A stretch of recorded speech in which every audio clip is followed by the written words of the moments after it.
Hello everybody, how are you? I hope you all are doing great. I'm also good. So in this video, I want to share a different and more practical perspective, a perspective based on how languages actually learn. So one of the most common piece of advice given to English learners or beginners in this think in English. English में सोचो फिर आप बोल लोगे. While this advice sounds logical, it often creates confusion and pressure, especially for beginners and intermediate learners. Sorry. So when I also in this journey earlier, so मैं इतना confuse रहती थी इस चीज़ को लेके. मेरे को ये आज तक ये चीज़ डाइजेस्ट नहीं हुई है. आई डोंट नो इधर इट इज़ राइट और रॉन्ग, बट जब मैं ये स्टार्ट कर रही थी, एक दिन मैंने 50 वीडियोज़ देखी. मैंने 3 दिन के अंदर 50 वीडियो देखी इंग्लिश यूट्यूब पर कि इंग्लिश को सोचने से कैसे बोला जाता है. पर मुझे आज तक ये समझ में नहीं आया कि सोचने से कैसे कोई बोल सकता है यार. मतलब अगर मैं सोचूं कि मैं करोड़पति बन जाऊं, मेरे पास बहुत सारा पैसा आ जाए, मतलब सोचने से कोई करोड़पति बन जाएगा? ऐसा नहीं होता है यार. So that's why I am saying in this video I will give you the perspective based on how languages actually learn, because the truth is simple. English fluency doesn't not begin with thinking, it begin with speaking. If you are beginner, आप मतलब जिसको बोलना ही नहीं आ रहा वो सोचेगा भी तो गलत ही ना. मतलब आप बोलने से ही आता है सारी चीज़ें, सोचने से कुछ नहीं होता. Let understand why think in English is often misunderstood. मतलब आई एम नॉट सेइंग कि ये गलत है, लेकिन इसमें हमारे ऊपर, अगर हम बिगनर हैं या हम इंटरमीडिएट लेवल पे भी है, हमारे अंदर एक प्रेशर क्रिएट होता है. Many learners try very hard to follow try very hard to follow this advice, right? They force themselves to think in English before speaking. As a result क्या होता है? They feel slow, hesitate feel करते हैं, confidence lose हो जाता है. Problem is not effort कि हम एफर्ट नहीं लगा रहे हैं, प्रॉब्लम इज़ एक्सपेक्टेशन. क्योंकि हम सोचते तो बहुत कुछ है अपना माइंड में, लेकिन जब बोलने की बारी आती है, when we thinking in English is not a starting point, it is an advance outcome. बोलने के बाद ही सोचना तो ऑटोमेटिकली हो जाता है. ओके, तो if someone is not yet fluent, asking them to think in English create mental pressure instead of progress. This is why many people understand English well but still struggle to speak it confidently. यही सबसे बड़ा reason होता है, क्योंकि ये एक advance चीज़ है कि आप इंग्लिश में सोचो, पर पहले आप बोलना तो स्टार्ट करो. नाउ नंबर 2 प्रॉब्लम, मतलब दूसरी चीज़ इसमें क्या होती है. सबसे पहले एक बात को समझते हैं कि how language is naturally acquired. कैसे आप किसी भी लैंग्वेज को नेचुरली एक्वायर्ड करोगे. Let's look at how human being naturally learn language. मैं एक एग्जांपल देती हूँ. जब हम सब लोग बच्चे थे, मतलब जब हम छोटे बच्चे होते, आज भी अगर हमारे सामने, ठीक है, हमारे सामने कोई छोटा बच्चा आ जाए तो वो हमसे ज़्यादा कॉन्फिडेंट रहता है. क्यों? क्योंकि children do not think before they speak.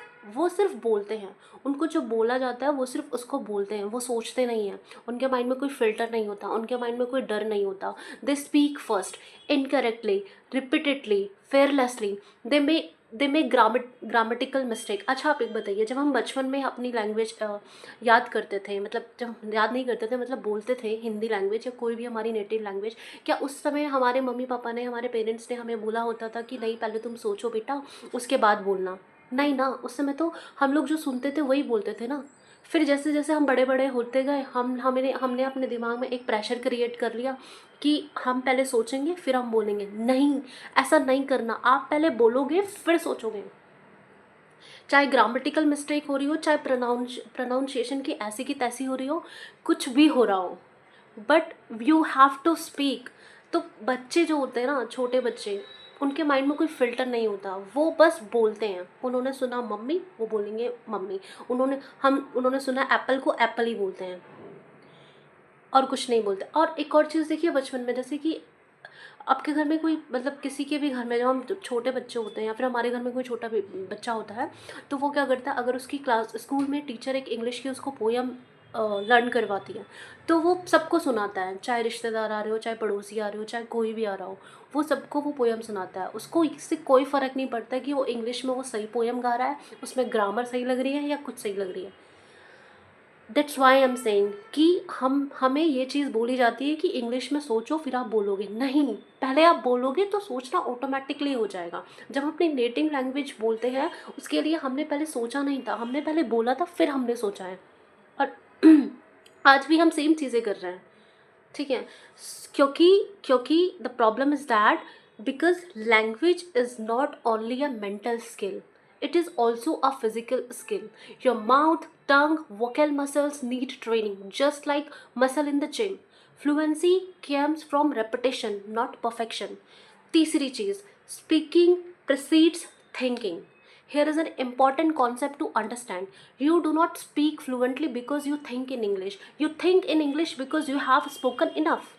In the early stage, अगर आप beginner है तो आप स्पीच आपकी स्लो होगी, सेंटेंस आपके सिंपल होंगे, स्पीच शुड भी आपकी स्लो है, sentences are simple, mistakes are frequent, this is not a failure, this is the learning phase. अभी आप लर्निंग फेज पे हो, वो ऐसा ही होगा, ठीक है। As speaking became regular then brain adapt, हमारा जो ब्रेन है वो उसको एडेप्ट करेगा। आप सपोज कीजिए, let me explain you with the help of one example. जैसे कि कोई पर्सन है, ठीक है, वो धन्यवाद धन्यवाद धन्यवाद धन्यवाद बोलता रहता है अपनी हिंदी लैंग्वेज में, ठीक है। अब क्या है कि उसने एकदम से, अब वो इसने मतलब उस बंदे को 15 साल हो गए बोलते बोलते धन्यवाद धन्यवाद धन्यवाद, कोई भी से कुछ बोलता है वो धन्यवाद बोलता है। एकदम से उसने थैंक यू बोला। जैसे ही आप एकदम से कुछ चीज़ में चेंज कर दो, आपका माइंड जो है वो ट्रिगर होता है, अरे यार ये तो धन्यवाद धन्यवाद बोलता था, आज इसको क्या हो गया, थैंक यू क्यों बोल रहा है। So that's why I am saying कि this is a physical exercise also, not a mental skill, this is also a physical skill. So जब आप बोलोगे रेगुलर बेसिस पे तो आपका जो ब्रेन है वो उस चीज़ को अडेप्ट करेगा, and only then does think in English become natural.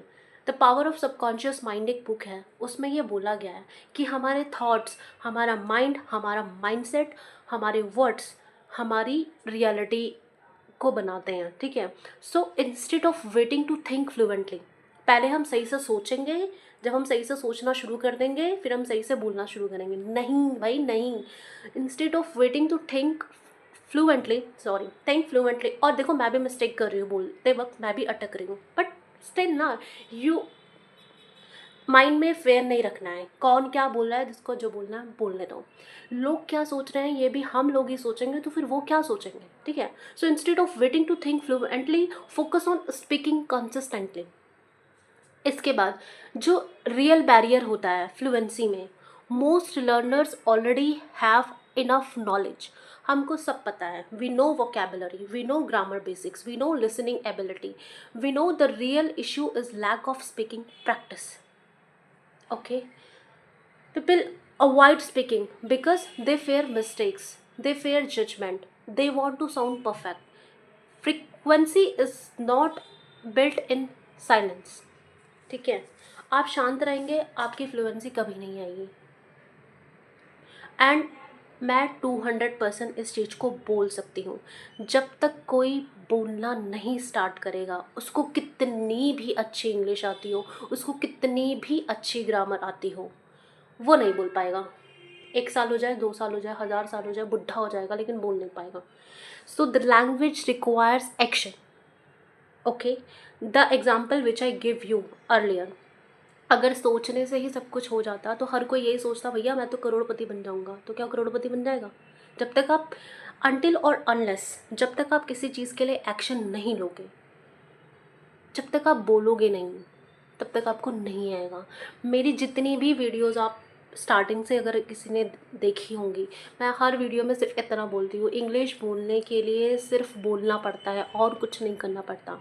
आप कुछ भी बोलो, पास्ट का टेंस में प्रेजेंट टेंस घुसा दो, प्रेजेंट टेंस में फ्यूचर घुसा दो, हैड की जगह हैज़ यूज़ कर लो, हैज़ की जगह हैव बीन यूज़ कर लो, but you have to speak, because in that way you train your mind. Okay, so frequency में को परफेक्ट इंग्लिश की रिक्वायर नहीं होती है। Frequency doesn't require perfect English, it's required only active English. English मत active English अब क्या होता है, ये कौन सी बला है? एक्टिव इंग्लिश का मतलब होता है जो चीज़ आप कर रहे हो, जो एक्शंस आप ले रहे हो, बोलना और लिखना, writing and speaking is active learners and active skills, और हम एक्टिवली उसको कर रहे हैं। और जो हम लिसनिंग, एक दिन में 50 वीडियो देख लो तुम, एक दिन में 50 इंग्लिश की वीडियो देख लो, एक दिन में 50 गाने सुन लो, एक दिन में 50 मूवी देख लो, जब तक मुंह से जो शब्द नहीं निकलेगा तब तक तुम नहीं बोल सकते। ठीक है। So for example I want to say I don't understand this clearly, I am trying to improving my English, today I feel little nervous, this sentence may not be grammarly perfect but they communicate meaning and communication is the goal। मैं हमेशा एक चीज़ अपनी video में बोलती हूँ कि communication skill का मतलब ये नहीं होता कि आप इंग्लिश में बोल रहे हो या किसी भी भाषा में बोल रहे हो।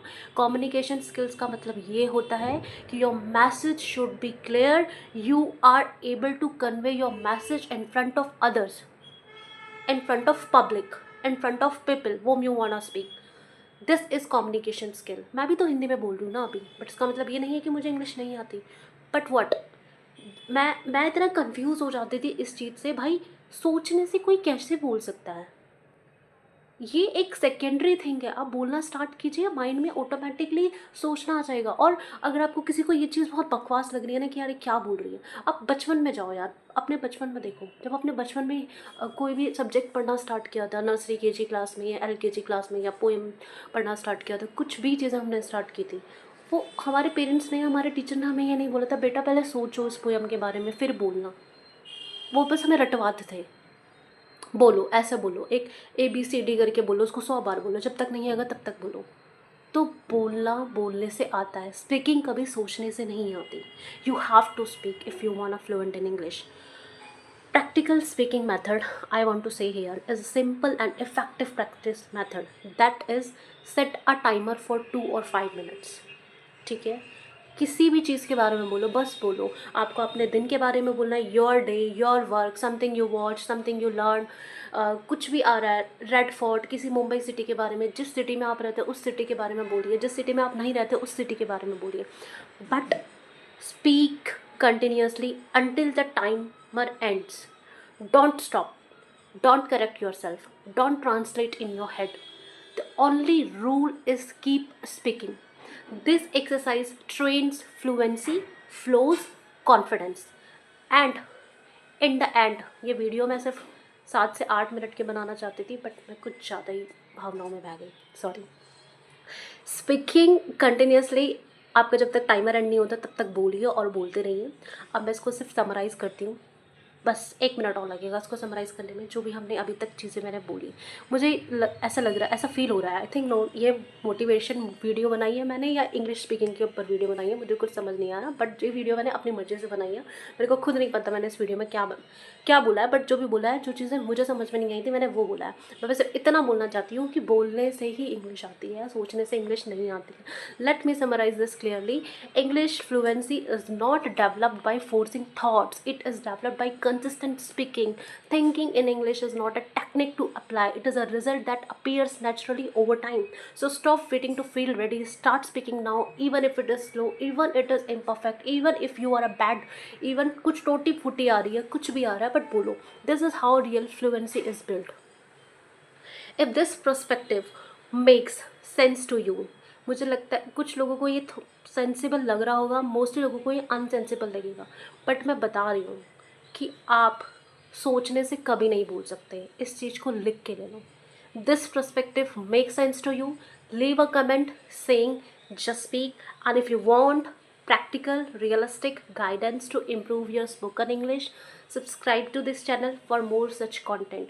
और प्लीज़, अभी तक ना मुझे किसी ने ये कमेंट नहीं किया, मैंने अपनी फर्स्ट वीडियो में ये बोला था कि अगर किसी को प्रैक्टिस करनी है मेरे साथ तो मुझे बताइए, मैं आपको मीटिंग लिंक शेयर करूँगी, एक टाइम उसमें फ़िक्स होगा जिसको भी करना है, पर मैंने वो इसलिए अभी तक नहीं डाला क्योंकि मुझे किसी का कमेंट नहीं आया। So if you want to practise with me, if you want to speak with me, please let me know in the comment. Thank you so much for watching, I'll see you in the next video।